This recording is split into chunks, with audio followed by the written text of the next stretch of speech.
How would you describe it to somebody who's never watched one of the games you've coached? Yeah, certainly with our offenses, we've clearly adapted to the strengths of our players, but there's a certain identity we want to have.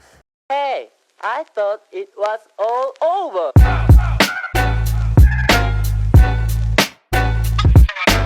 If you're a Pittsburgh Steelers fan, you should be excited about this man being your new OC.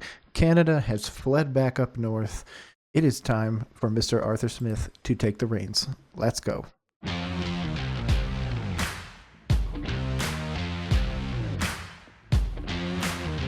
Can you just start and explain why coming here to Pittsburgh to be the offensive coordinator just made sense for you?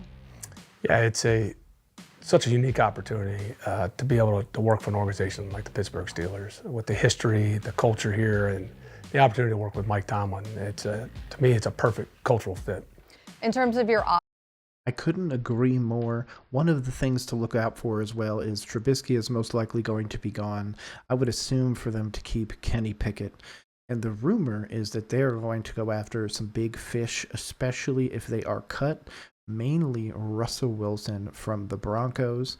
If he is actually cut, and I believe March of this year, it would be a great place for him to go for a ready-made defense, a ready-made offense. They wouldn't have to waste any draft capital, just spend some money and still build for the future, possibly with letting Pickett learn from Russell Wilson. So that would be my, this move forward, what happens. And if that's the case, a Russell Wilson-led Arthur Smith offense is going to probably have you contend for the division, possibly even the conference, to be honest. So you guys found the right OC. offensive philosophy, how would you describe it to somebody who's never watched one of the games you've coached? Yeah, certainly with our offenses, we've clearly adapted to the strengths of our players, but there's a certain identity we want to have. Any offense I've been a part of, it's going to be a physical brand. You want to win the line of scrimmage, but it's also about playing the strengths. Obviously, trying to create explosives. Want to have a very smart unit because it's going to come down to the National Football League situational football, which kind of encompasses third down, 2 minute and a half in the games. Which, no offense, if you followed him last year, Falcons fans are going to say that this man's game sense is zero. So hopefully it's fixed. Hopefully Mike Tomlin covers it up. We're going to see. Obviously, red zone. That's what we have to do. We got to score points. You got to have those 4-point swings and create touchdowns. For the quarterback to be successful in your system, what do you need to see from that person? Well, I've been fortunate. I've worked with a lot of different quarterbacks at different parts of their careers. Like with Ryan Tannehill, he was at a different part of his career than Matt Ryan was when I had the opportunity to work with Matt. Then worked with young quarterbacks as well. And it's exciting to hear the way that this offense is built with a lot of young players. And obviously where Kenny Pickett's at, going to his third year. Playing with a young quarterback, being efficient, being able to get the ball out and making the smart decisions, getting the ball in the playmaker's hands, and taking care of the football. And a lot of things that come up in the responsibility of playing quarterback in the National Football League, because there's pressure situations, they happen all game. Mm-hmm.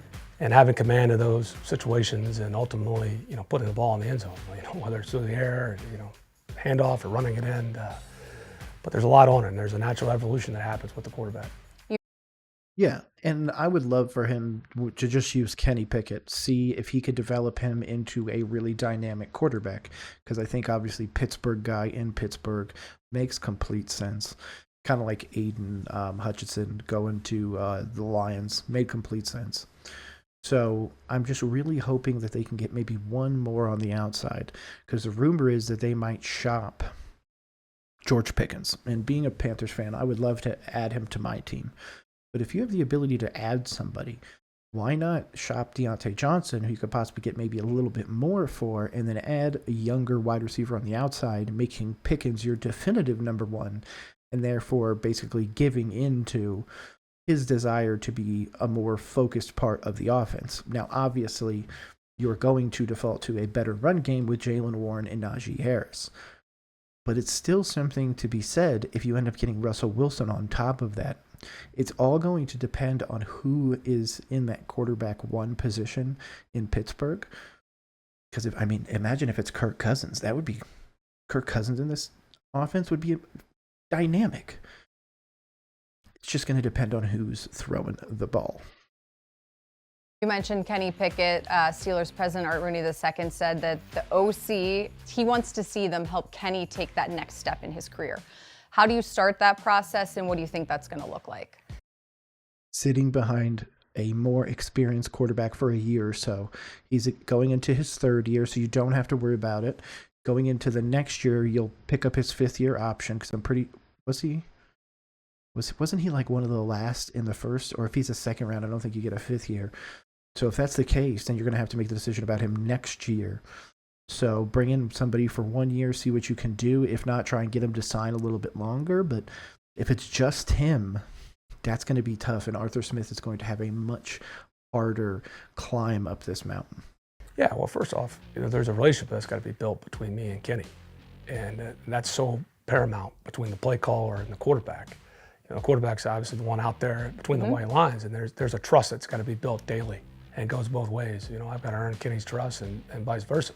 As we build this offense and all the things we want to work on and we want him to work on and take command of his offense. As you start to look at this roster that's currently here now, free agency and the draft will happen, what excites you about this group? There's a lot of exciting young football players here and guys that Hell yes, there is, man. Steelers roster has some guys on their side, especially on the defensive side, of course. Offense has some guys as well, but man, that defense, that is no joke. Pittsburgh's invested in. Guys, I'm really excited to coach. It's a young offense, but there's a lot of exciting players.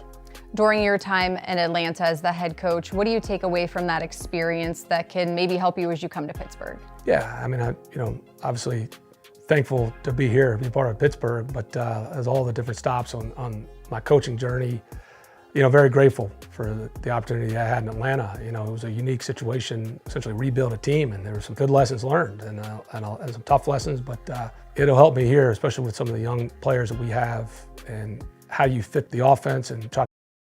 Bring back the stash, Arthur. Bring it back. I know you're trying to look down on me right now. Bring back the stash. To play those guys' strengths. I mean, we had a lot of young guys we invested in, and we had 3 straight years where a rookie went over 1,000 yards. Guys that were productive and dealing with that and how they fit into this and what we're building here in Pittsburgh. So all those experiences add up, but I'm really excited to be here. You mentioned Ryan Tannehill, but going back to Tennessee, the last time you were in OC, what made that group click where you guys had such great? So that's an interesting thing that she says that. Do you bring in Ryan Tannehill to have a quarterback competition after you ship Trubisky out?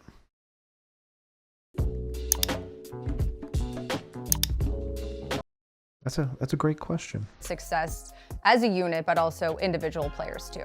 There's a huge part of this that the chemistry and fit matters. There's so many great players and coaches in this league, but a lot of it is about chemistry and fit and how those guys are able to come together. And there was a lot of shared values between a lot of those guys in Tennessee, and that's a big part of it. And that is real. There's certain guys that fit together and what you're trying to do, and there's an evolution as guys improve. There was a great chemistry among those guys and those offenses that I was able to be a part of in Tennessee. You crossed paths with a lot of people with Steelers connections, Mike Mularkey, Mike Munchak, Mike Vrabel. Did you lean on those guys at all during this interview process as you decided you wanted to come to Pittsburgh? A little bit, but those are conversations I've had through the years. There's so many people that have Pittsburgh connections that it's kind of a dream come true to be able to work here. I'm somebody that loves the history of this game. Yeah, I couldn't agree more. The more you discover about football, the more you have to have a little bit of a soft spot for the Steelers. Obviously, I'm not a Big Ben fan at all, so that's part I kind of rule out. But man, some of your defensive stars over the years were just bananas. And of course, Antonio Brown pre-CTE. A lot to be said about that. And I could even take it back to when I was able to work for 5 weeks with Tom Moore. I've already walked by I've seen a young Tom Moore. I know Tom's looked like he's been the same age for the last 30 years. He's going back, I think, for his 46th year coaching the National Football League. But those 5 weeks developed a relationship with Tom. And the one thing that hit home to me, he's like, I don't know why people don't study Chuck Noll more and Tony Dungy. Mike Mularkey was the same way. Mike got to play here at the end of his career. And then he coached here, and he was adamant about learning about Chuck, and there's not a lot of literature on Chuck Noll, and I love his humility, and we got that advice from Tom and Mike Mularkey, And then obviously you mentioned Mike Vrabel, who was here as a player, started his career here, Bill Cowher. And then I've gotten to work with Dick LeBeau, Ken Wisenhunt, Russ Grimm, Ray Horton. I mean, there's so many connections, Lou Spanos, I could go on and Sheesh, man.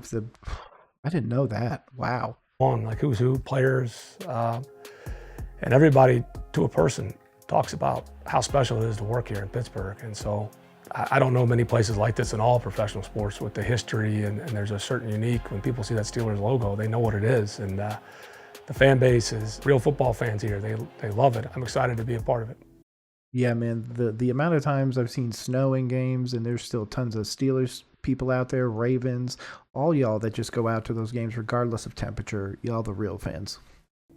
When you get a chance to talk to your players, meet your players, what's the one thing you really want them to know about you, the person? Yeah, I mean, I think everybody I've ever tried to coach, whether it's been one day or 5 years, is you try to build a relationship and to get to know the person first. And there's a certain way we want to operate. There's an expectation, but it's not lost on me. This is a relationship business, and everybody's different. And that's the one thing I'll certainly go out of my way to make sure that we have a relationship, because there's a certain style and the way we want to coach demands, and the style of play is going to be big, but it's that trust in the relationship that I'm excited about trying to develop with every player we have here on offense. Every feature I watched or read about you, your work ethic is always brought up. How was that instilled in you, and does it go back to when you were really young? Is it a football thing? Certainly a love of football happened at an early age. Yeah, he seems like a football guy. You see some of these interviews, and some of the guys are analytical. You'll see the Mike McDaniels ones where he's just kind of, talking about a little bit of everything, being very happy and jovial. And then you'll see guys like this that are just so focused on the game of football, they really can't do much else. That might be the reason why Arthur Smith is a better OC than head coach to this point. He can develop into more. He's going to be under one of the best coaches of all time in Mike Tomlin. So there's a lot of growth potential there, especially with where he's come from. Man, I didn't know the pedigree. Wow. But, I'd give a lot of credit to my parents. I'm one of 10 kids. My mom, she somehow One of 10. Good Lord. got us all through. And then my father, I was fortunate to be raised by an old Marine that served 2 tours in Vietnam, and one of those humble people I know, never been impressed with himself. And so, I'm lucky I get to coach football, and, I just have a mentality. I mean, you got to earn your job every day, and it's a privilege and honor being in the National Football League and certainly working for Pittsburgh. So it's the way it was instilled in me when I was young. You mentioned your dad and the Salute to Service nominee for the Falcons the past 2 years. Is that where you got so involved in supporting the military, making sure you give back? It is. Like I said, he was a Marine that did 2 tours in Vietnam. My great uncles and a lot of people that served in World War II. I've got 2 nephews that went to the Naval Academy that are currently serving. One's a naval pilot, and the other one took a Marine billets over in Okinawa. So it's the least I can do to try to give back. Awesome. Well, thanks for your time. We appreciate it. Thanks for your time. Wow, shout out to him. Arthur Smith is clearly the right OC for Pittsburgh. But if you want to check out more videos like this on the regular, make sure to subscribe to the socials below. We're on all the podcasting platforms. I'm putting out more content for more teams. I'm, of course, a Panthers guy, but hey, this is Roll Coverage, where we cover all the teams regardless. My name is Nick. I appreciate you rolling with me today. Peace.